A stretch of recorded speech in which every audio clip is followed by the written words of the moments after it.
Hello, Team Wordsworth. This is Monica. Um, this will likely be the first in a series of 3 or 4 webinars. I know that your intent was to have a workshop webinar, something that you can recreate and replicate when you go to schools and do teacher workshops. I want to take a few steps back. I believe the first webinar cannot be a teacher workshop webinar.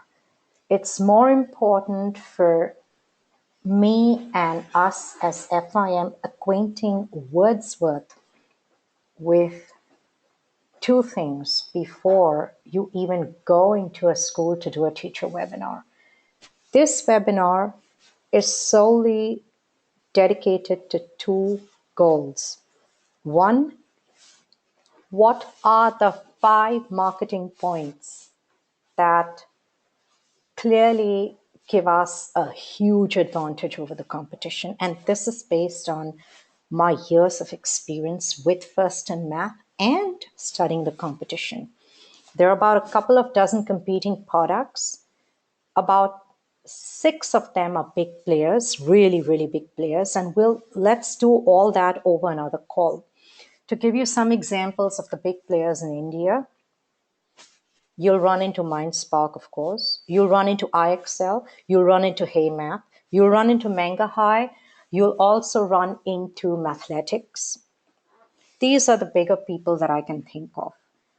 There are about a couple dozen, and it won't be long before they come to India. But first thing I'm going to tell you are the 5 UVPs, or the unique value promises, that only First in Math delivers. And then through the remainder of this webinar, my second goal is to take you through a tour of the site and the modules and the features and the tools. And in each of these, I'll tell you where the UVP is. Those 5 UVPs have to be found in all these features. So let this webinar be more like a guided tour. Forget about the workshop mode, that'll come secondary. A workshop is all about usage and execution. How will a teacher use it? How will they execute? That comes after you know about the product. Okay, so let's get started with what are the 5 UVPs. Now, there was a slide that I shared with a PowerPoint that I shared with your team earlier on the previous recording, but I'll pull it up for your reference. And that is right over here. This, one moment. I want to make sure you can see this. Okay.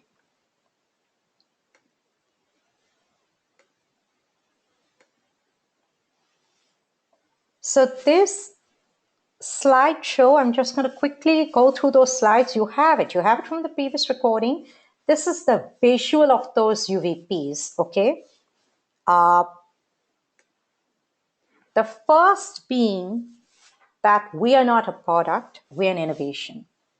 There's a big difference. When one mind has been innovating since 30 years and it has culminated into a product. A product is something cobbled in someone's shed by a few people who get together and cobble it. The innovation was solely created with this intent that Bob always wanted children to drive their learning. And if they don't drive it and they don't own it, we aren't achieving anything. I mean, history and schools are replete with examples of children who don't learn because they are passive, they're sitting there. They're not active learners seeking out their learning. That's the first UVP. Second is the fact that there's game design that came into play, and the game design was focused at reducing that teacher workload. We will cover this one a little later. I'll get past this right now. I want to focus on the game design part. Okay, so this focus that first in math has, taking the learning and putting it into the hands of the students where they drive it as active learners, is why the teacher's workload is reduced. And also the tools we provide. So as I said, I'll touch on that later. Let's get past these and go to the game design aspect. I will show you using examples that we are the only product that has game design where the scaffolding, and content area experts, you will know what I'm saying. Scaffolding is sequencing of difficulty level scientifically. Scaffolding in first in math, very rare to find in a product. That is not only across a game or content. Most products, they will scaffold it well. What they'll do is they will take a certain concept and they will start with simple fractions and go to complex. That is scaffolding within a content, within a concept. We are the only product that scaffolds across the entire sea of concepts, starting from kindergarten to eighth grade, the seamless integration of X as a variable. That's one example I can give you. But I'll show it to you through games. That is our second UVP. The third UVP we have, again, that really no other product has, is the fact that, well, this particular slide actually comes back to the ownership piece. And that again is the game design that we create that. So again, keeping in the theme with game design, what we are allowing students to do is a taste of success in 30 seconds flat. And 30 seconds flat, we are changing this whole linear process that we think, oh, math is all linear. If I can do it, I'll want to do it and I'll do it. No, that is really not how it is. It is give a chance to a child to catch that bus. Okay? They do it very quickly. They know in 30 seconds, hey, wait a minute, I can solve this. I can do it. Then they prove to themselves, yes, I can do it, and now I want to do it. And the more they want to do it, the more they do maths until they become masters. So that is, again, game design. I mean, I cannot I cannot harp enough on the power of Bob's game design. So that really is our strongest UVP. These particular slides were meant to illustrate this UVP of game design, which is within a game, starting a child as simple as, hey, wait a minute, what is Y if I show you a pattern of just shapes and colors? And I know quickly that Y is a red circle. Now the next problem goes slightly more difficult because now the pattern is 3 shapes. Okay, not 2 shapes. But by the time they reach the last problem, which is approximately, there should be around 2,000 problems nested in each game. Some games have about 800, some have 2,180. So I can't give you the exacts of each game, but ranging from 800 to 3,200 per game. Look what happens by the time they reach the end. It's 3 variables, and really I cannot tell whether the shape, the color, how many different elements have come into play. And taking it a step further, by the time they get to 7th standard, look what happens. We've already translated all that knowledge they have about pattern recognition straight into plug it in, solve this expression minus 4x minus y, minus 4x minus 4 minus 6y. But the milieu is project-based learning. And that is the third UVP I want to come to. Third UVP is children don't learn in isolation. If you open up IXL as a product, click on all their demos. It's like taking a textbook. Most other companies have taken a textbook and made it a glorified digital platform. It's nothing but a textbook. All the chapters are listed. You click on it, and this is an opposition you're going to face, and every school is going to look at you and say, Where are your chapters? Where are your concepts? That's when you turn it back on them and say, but sir, this chapter concept thing, it is not working, because if the child doesn't know the previous concept, where do they know how far to drop down? Are they going to click through all the textbooks of standard 5, 6, 7, 8 and all the chapters? That is where First in Math has done it for them. A starting point has been created. Wherever the child starts, it's a personal path. If you can't do it, a level has been created for you, what you can start with. That is huge. And the only way to do this is when every activity is a task. So we have task-based learning as our UVP. That's the third UVP. Project-based and task-based UVPs, learning is the only way a child really learns. That is, and I'll tell you why. Give them this example. You need to tell them that the content we are teaching today did not even exist 10 years back. And 10 years from now, what are we going to teach these kids? The content is changing forever, rather, the skills are changing. 4 years from now, these kids, last 5 years back, coding was not a curriculum. Now, coding is hardwired into curriculum. Guess what's going to happen? Coding is going to be replaced by artificial intelligence. So, all of this, the basis is mathematics. And the basic is task-based learning. Today, nothing in the workforce is in isolation. The Mr. Accountant cannot be doing only accounts. Accounts have to be using software. That guy has to be able to know how to read the data and the data reports out there. What are these accounts showing? Where's the flag? How does he communicate to his manager?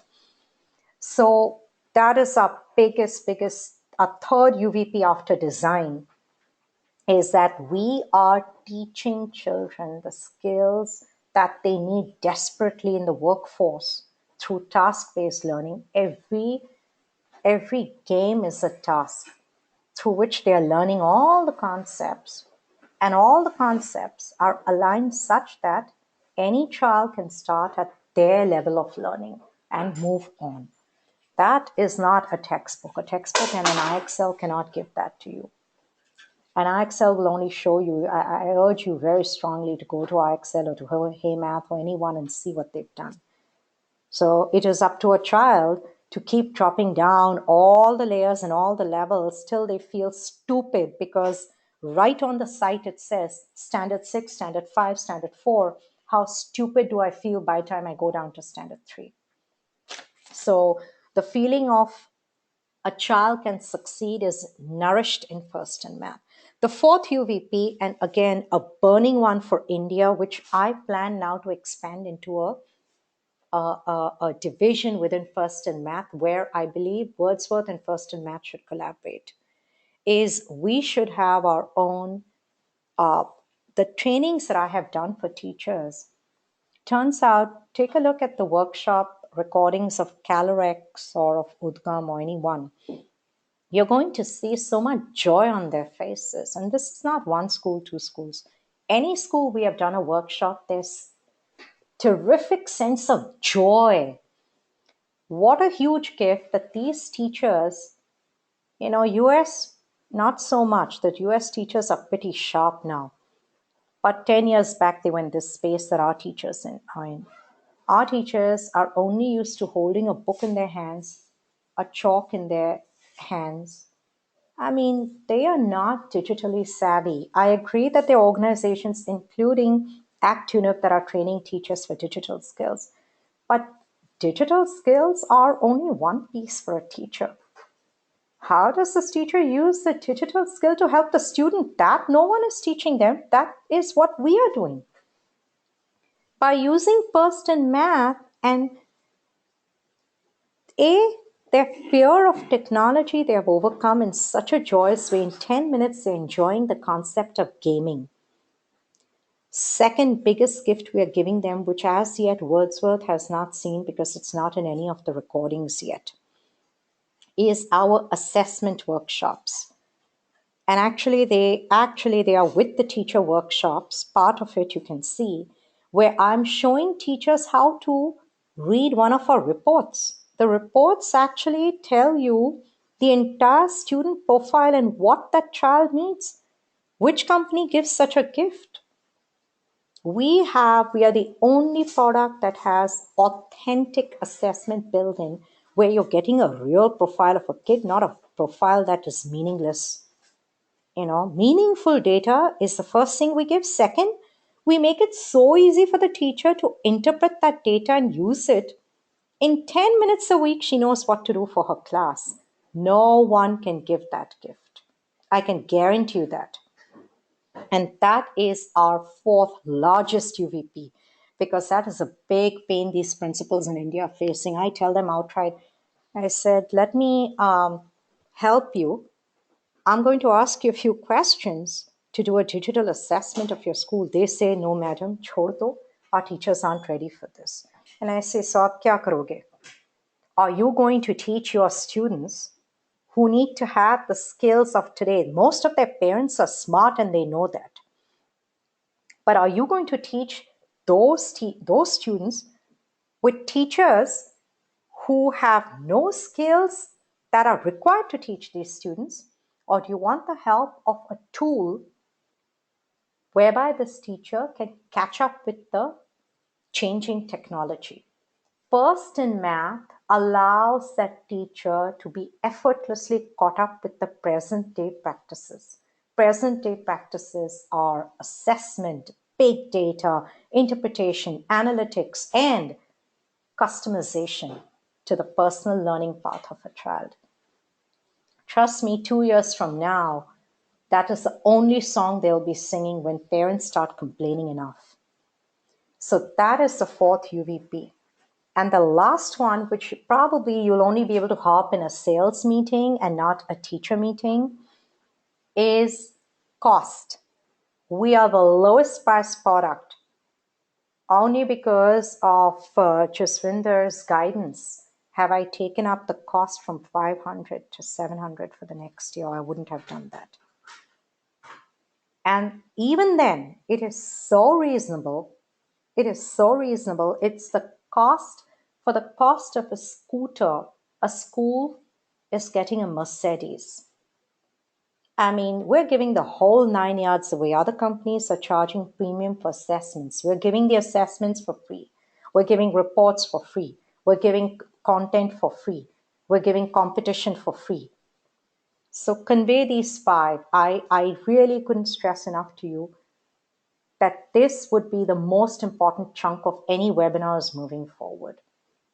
Because if you know what makes us superior and you can convey it, you've won. I don't think you'll need to show content. I've never had to. Never. So, and I'll give you all tools to take along with you, which makes a visual case in case you have the net, you don't have the net. But these slides are good too. I'm just saying the slides will not do everything for you. This was the skills tangibly that we activate in a student. Sorry, I want to make sure you're actually seeing this. Yeah. So these were the skills that we activate. Each of our tasks is so rich that these areas get activated. And when these areas get activated, your students will take that. I have to say that in a task, when you are forced to do creativity and problem solving, you're forced to be curious, you're forced to adapt, and you're forced to persist. Automatically, that child is seeking out math content. Tell me which child proactively seeks out math content? No one. Yeah, the users of Manga High will say, oh my gosh, our kids love it to death. Take a look at Manga High. Manga High is so intense on graphics. It is entirely gaming. I played Manga High in 20 minutes. It took me 20 minutes to come across the first mathematical problem because I was busy navigating that prints from one chamber to another. It's like playing Prince of Persia. So for God's sake, yes, when a school says नहीं हमारे पास तो बहुत engaging content है, yeah, that engaging content has so much animation that in 20 minutes, what has the kid learned? Please show me.